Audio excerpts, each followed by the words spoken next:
Hello everybody, my name is Christopher Ublum. I'm the creator of the Texture Painter Pack, and in this video I will quickly go over the game ready version, which is available for you now.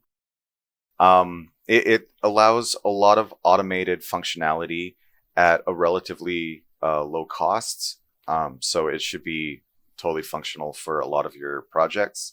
However, creating a tool like this, I don't want to limit it to a single project or project type, for example, being able to draw on a whiteboard. So this tool allows you to actually customize how things are going to be drawn, how they're baked, how they're utilized, and everything else. A lot of it is in how the material is set up, but there are things to consider with the actual blueprints.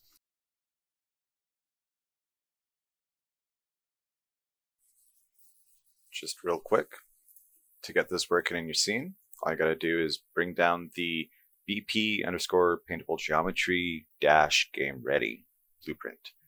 Plop that into your scene, grab what asset you want. For me, I'm just gonna grab this carrot.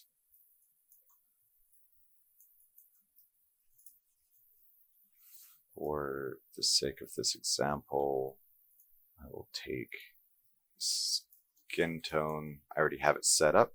So this material has a texture within it that that utilizes paintable diffuse, and another one that uses paintable MSR. And using these paintbrushes, I can already start painting on him. I can come over, grab the roller, roll on him. Go white or black. And that's really all you need to do to be able to get this started. You will have to come in here and tweak certain things about resolution and what channels you're going to do, but I'll get into that very shortly. You will notice, however, he is white. Now that is because this is the default color for the color and the metal specular and roughness texture.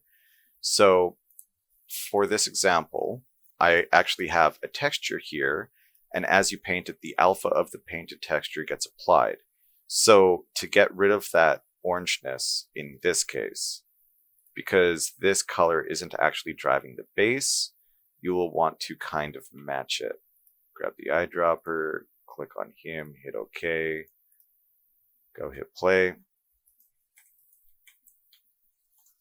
And now as I paint, that very jarring white outline is gone.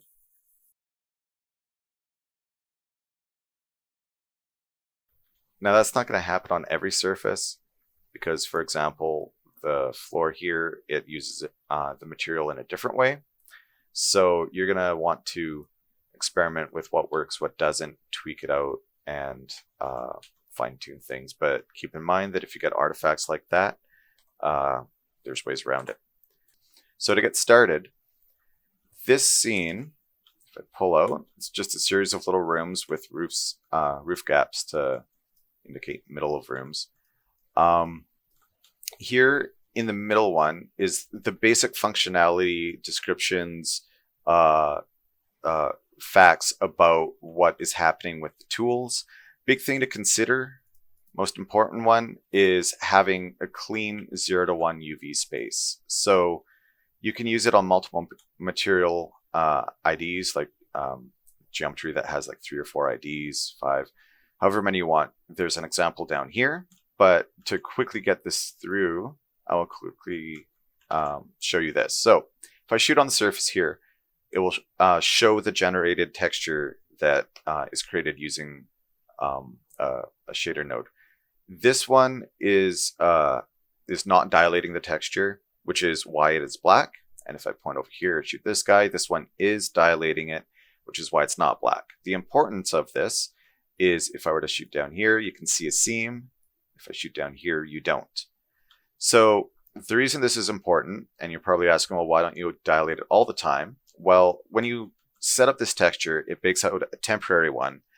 It takes that texture, dilates it, and bakes it to a final one. So there's 2 textures created it deletes the temporary one, and it's just an extra computation.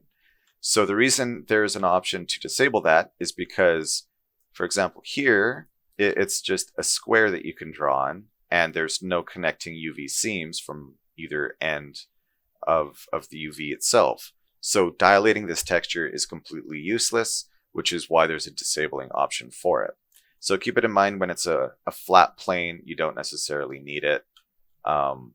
It's based around actually fixing the UV seams. However, if you have bad UVs, this one is using one where there's overcrossing UVs. If I were to paint down here, you'll notice it paints on surfaces that it shouldn't be, like in areas. That's because it's trying to paint information and get the color value for world position. And because it's somewhere else due to overlapping UVs, it paints in that other area. So this is the backbone of making sure your system works properly for you, and that's geometry based. So you have to have a clean 0 to 1 UV space for this to work. Just keep that in mind. Now, every surface for the most part in here, walls, floors, ceilings, props, they are all utilizing the same blueprint, which is this guy right here. So on the side here, I have a lot of these explained, and I will be updating my website to cover this more in detail. It's going to be too long just for a short video. But for the most part, this is where you store the information about how the world position texture is going to be baked. In this room, I explain a lot of this. For example, this is covered more with these guys and the details of. Down here, you can choose the resolution that you're going to bake out.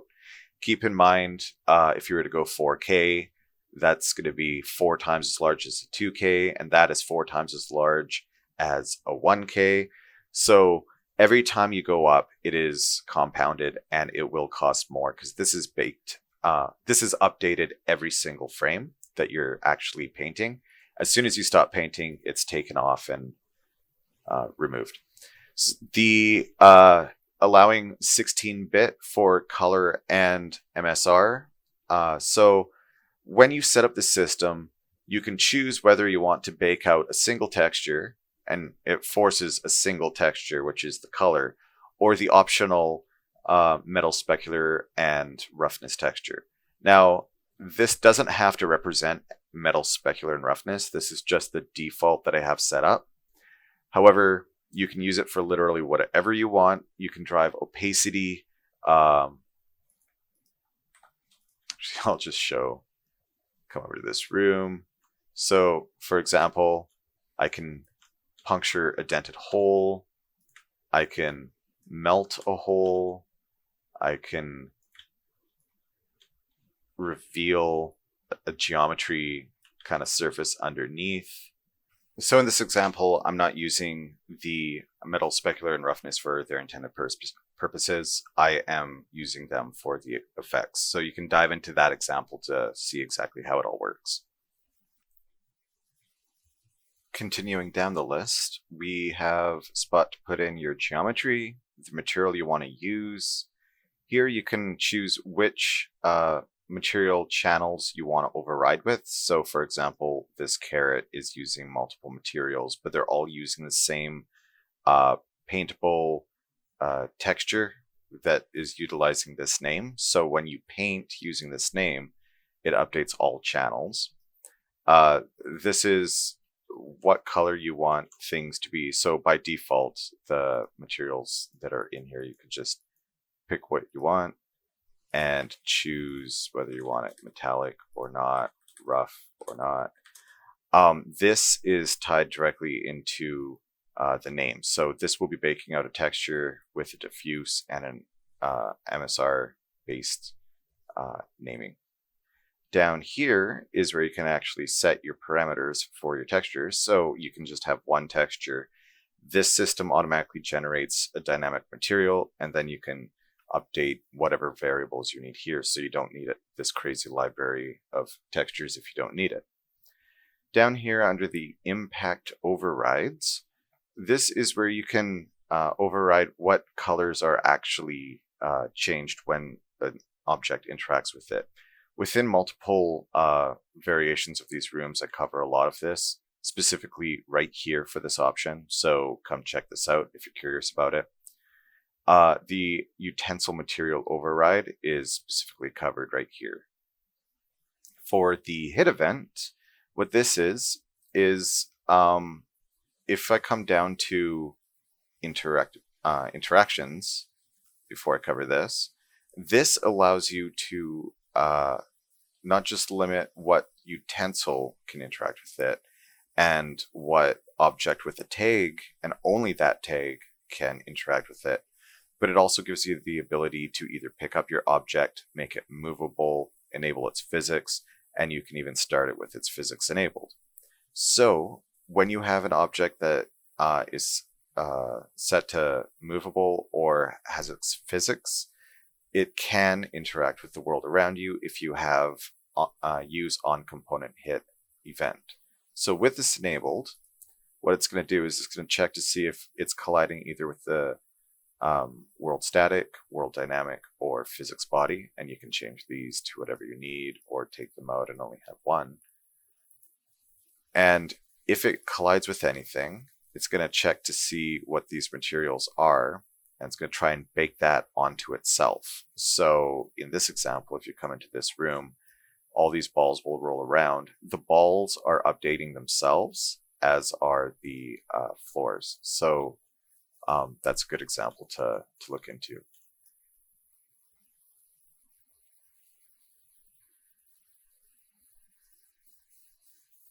The optimization, what this does is it allows for limited impacts per frame. By default, I allow 3 updates per frame. It maintains, like if 2 people, let's say, are drawing on a whiteboard, you don't want one person to not be able to draw while the other person does.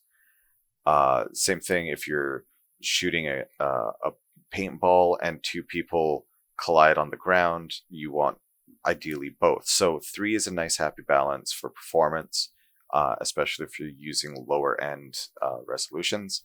But to get an idea of how that affects performance, you can come here and check out this room. So this section the floor only allows 1 update. This allows 5, and this allows 20 at a time, so per frame. So you can see visually and performance-wise how that affects your game. You can also turn around and check out this section, which utilizes the same sort of thing to automatically build up paintballs or snowballs or whatever kind of effect you want to envision. And lastly, under the optimization and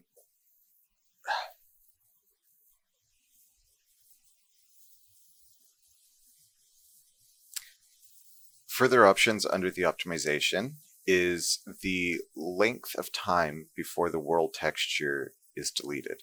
So every time you paint on a surface, the world texture is updated, and 15 seconds by default after the last update, it will delete itself to save memory.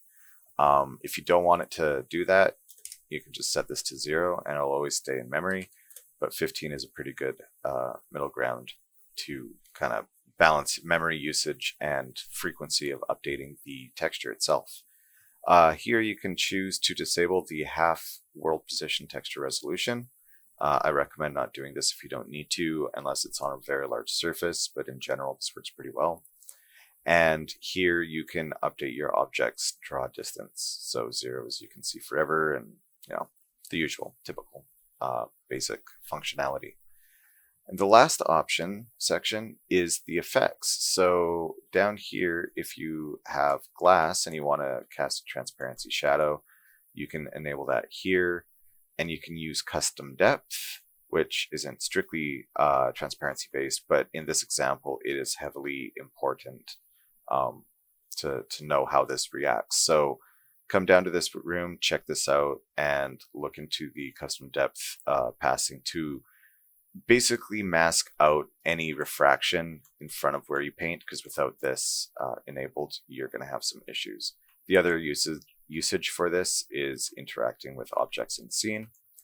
and whether you want it to or not, and what channels you use. And that's the basic rundown, very quick rundown of the options within the actual blueprint itself for the paintable surfaces. So if I were to open up one of these tools, this is the main piece of information that is fed to the actual blueprint for painting.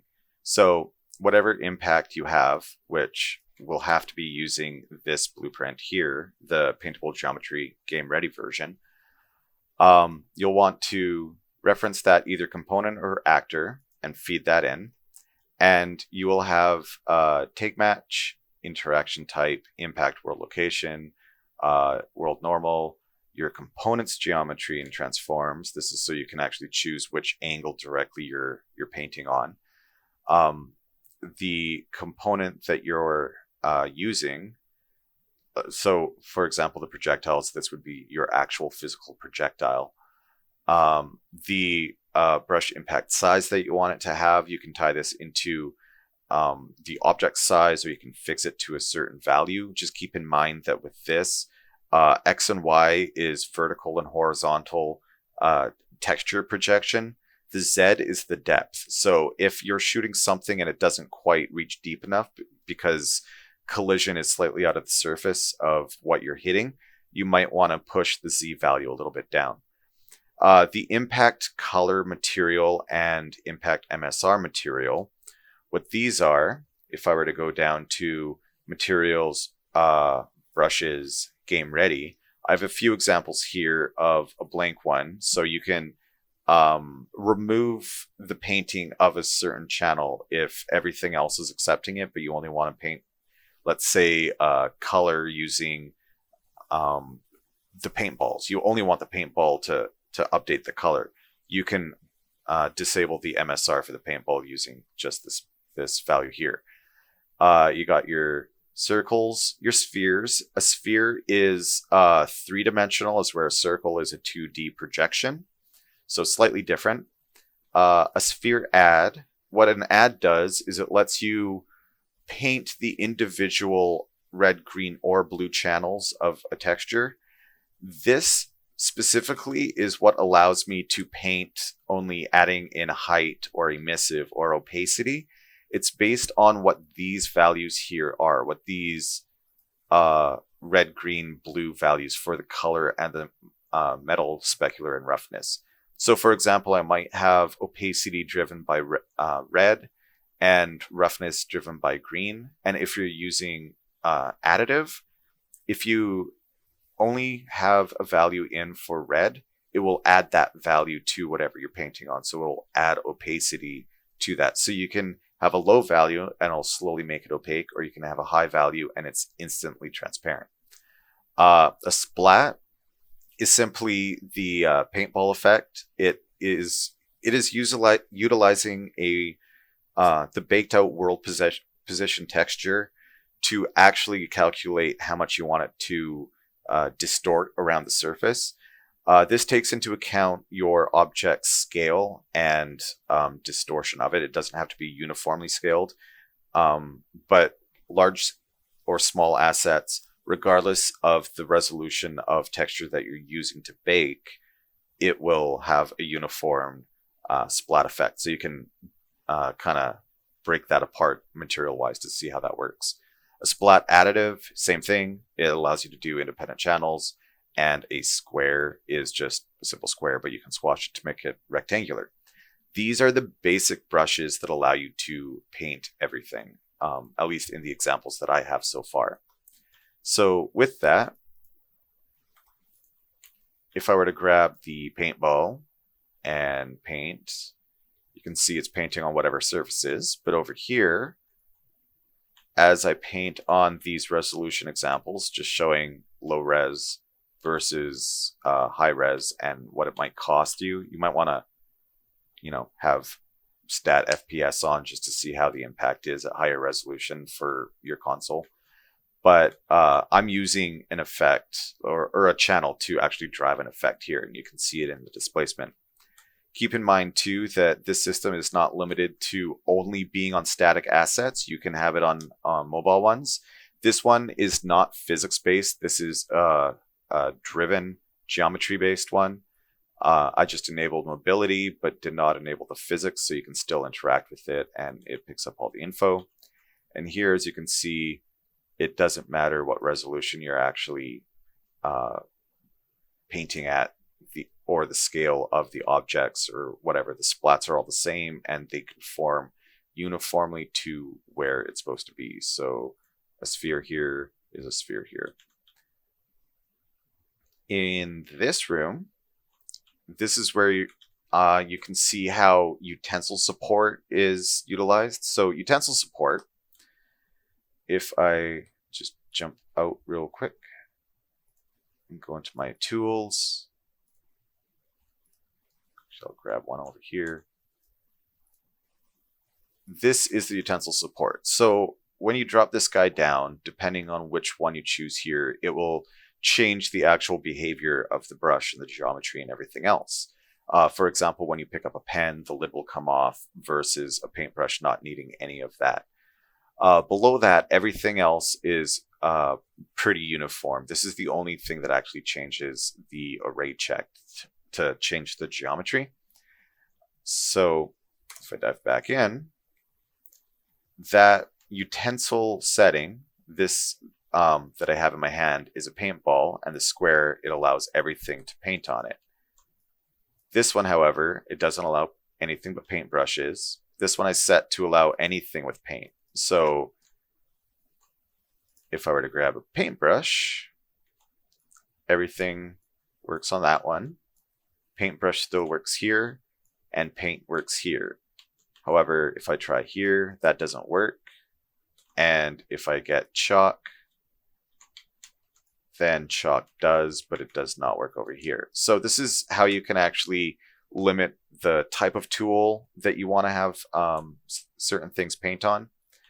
And an example of that would be right here. So if I don't want paint to interact with the whiteboard, but I want my brush to interact with it, I can just make this only work with markers. Yet the marker can still interact with the wall. Now, there is an option in here, if I come back out, not under the tools, but the actual paintable geometry, there is an option for listing a tag.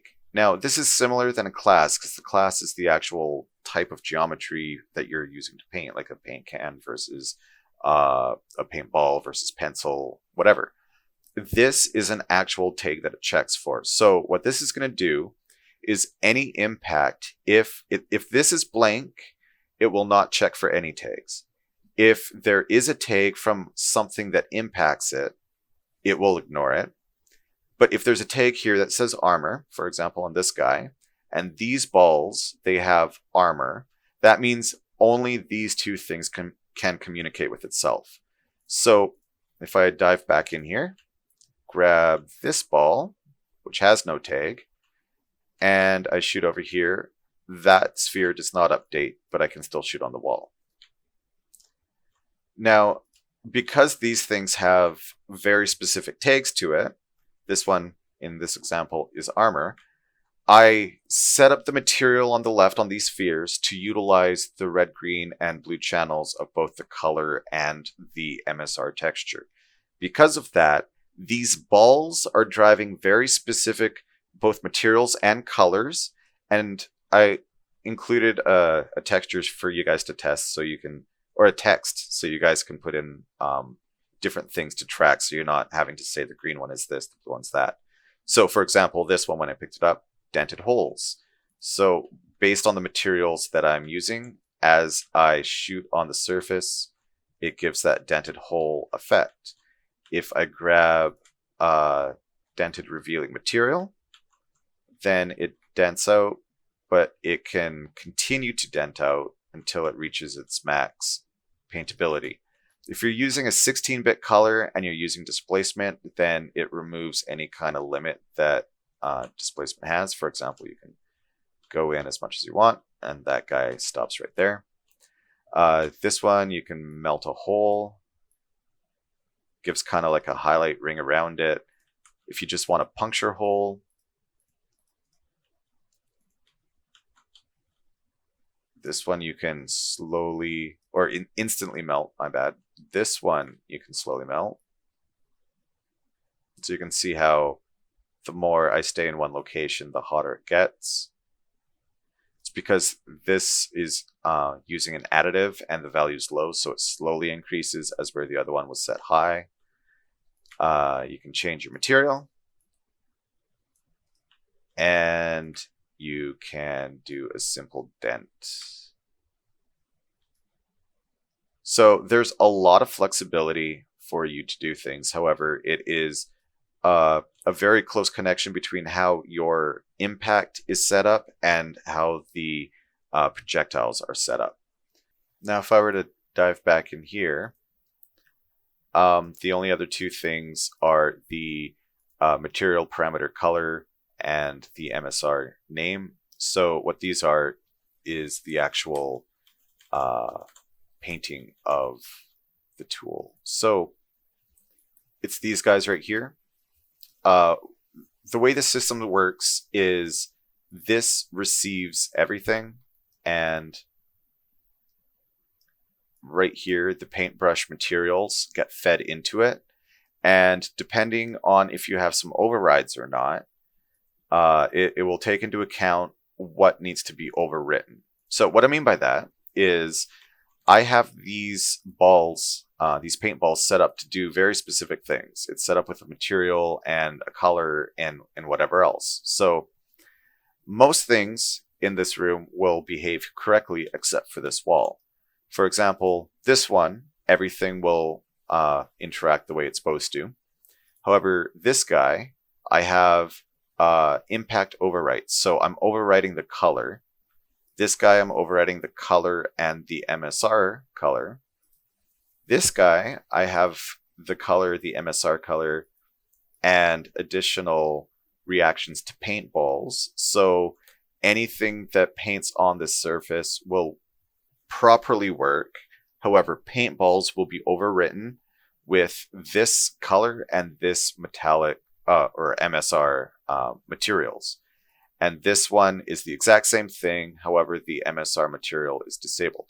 So with that said, I will quickly run into this room, grab the ball, and just to show, painting on that surface, everything works fine. Works fine. And you can see here it turns blue. There it turns, or rather purple, sorry. Here it turns blue. And here you get that arrow. And that arrow is caused by this material override. But you'll notice it's all in the shape of the material, both the MSR and the color. So if I were to come back and shoot on this wall, you can see there's two different ones now. It's painting the old outline for the splatter for the MSR, but the color is being fed by, there we go, by this material right here. And if I were to come out and get a paintbrush, these paintbrushes react the way they're supposed to. If I get a paint can, these paint cans can. Now you'll notice the material is still overwritten. That will always happen, but the actual impact material type is different between everything and how this wall and that wall react to paintballs, and it's of any color. So this can give you some options on how you're going to set up your system. There's very few systems that would utilize this, but it is something to keep in mind because, you know, more is merrier, right? So I will come over to this room to show you hit events. So all of these balls are using the game ready paintable blueprint for their actual geometry. They have physics enabled, and these checker balls actually have pickup enabled. So I can't pick up these red balls, but I can come over here and grab these guys and toss them. So depending on how you set up the materials and the geometry, what these balls are doing is they're detecting that they are colliding with, down here, if you enable it, it's detecting if it's, whether it's enabled or not. And if it is, it says, well, is it colliding with static mesh, dynamic, or physics objects? If it is, then consider these these materials and play or pump out this radius. So because this is a self-hit, you don't really know the size of something that's hitting you. So the size is going to be fixed. And you'll notice if I were to replay this and come in, notice the size of the impact on the left balls versus the right balls. The yellow one in particular is very small. That is the impact radius. So you can choose how things are going to paint uniformly on your object surface using this tool. And out here, there is an optimization that I had to implement. There's this option here for allow multiple objects per frame, or updates per frame. This one is enabled and this one is not. Notice that this is also set to 4, and that's going to be relevant in 1 sec, because if I move these balls that are set to interact with the ground, you'll notice there's very inconsistent update. Only one of them is really being detected.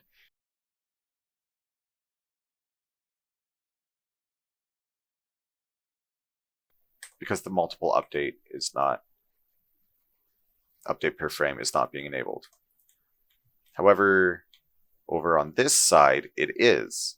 The problem with this is you don't want to force the engine to update every surface 40 times because 40 things collided with it every single frame. That would really bog down the system. So that is why there is an option to actually limit how much you interact with objects. So if I come over here, I got to zip over to a different room quick. That's what this example is for. So here you're going to want to enable stat FPS just to get an idea of how this impacts your system. But on this floor, this panel, it's set up to accept 25 impacts per frame max. So it will never exceed that. But if there's fewer, then good. It's not going to, worry about it. This example utilizes a unique material on the surfaces, and it calculates a bunch of values based on the ball impacts. There's some overrides and whatnot. But you will notice already on the left side, it is reaching its cap, as where on the right side it is not. It's because the left side is not using the 16-bit as where the right side is. So keep in mind 16-bit, more costly, higher memory usage. However, a lot more accurate. You will notice the normal maps look nicer when I generate them on the fly because the 16-bit has a lot more detail, and you can paint a lot higher. So on the right side, you keep getting the peaks, and on the left side, you get a flat plane. Keep in mind, you don't want to use this for snow buildup. This is just an example of like Splatoon maybe could utilize something like this, where when you shoot around a map, an isolated paint splotch is updated, but with snow, it would be global and very costly. The last thing I want to go through is transparency. So in this room, I have multiple examples. This is just basic flat transparency. This is refraction, and keep in mind all this example is not using ray tracing. This is simple refraction in the materials, and there's a few shapes to see different variations, which will become very apparent as to why I did this in a second. And then this one is the same thing. However, the difference between all of these, other than the material on that one and these two are using the same material. However, the blueprints that have these are utilizing the custom depth pass. Now, you're going to have to play around with this, because if you use custom depth pass for, let's say, character outlines and all that, you might have to tweak what values are used for what. However, if I were to come here, grab a paint can, and yeah, I'll start with this one. use my mouse button to pull it out slightly and just paint over the sphere. You will notice that as I look into it, you can see the reflection of like the paint cannons, the room behind me, but you cannot see through the paint even when I'm over here. It's because the depth pass is enabled. Now the importance of enabling it is if I were to paint on this, remember it's the exact same material, it's just depth pass is not utilized. It causes lots of issues. Now this one, as I'm painting, you might be thinking, oh, it works, but there is still an issue to keep in mind that if I come over here, you can see all the refraction still is not prevented because it's not being stopped with that depth pass. So if you're ever thinking about painting on glass and you're going to be utilizing this, go into the material, check out where the custom depth pass material section is created and utilized, and implement that into your material if you're not going to use this glass, because you will definitely want to mask that out. And these are just some square examples for you to paint on to see the benefits of it with a light source behind it. So you can see it still masks out the light, but it's messing up a lot of the distortion there. As we're here, it just masks out properly.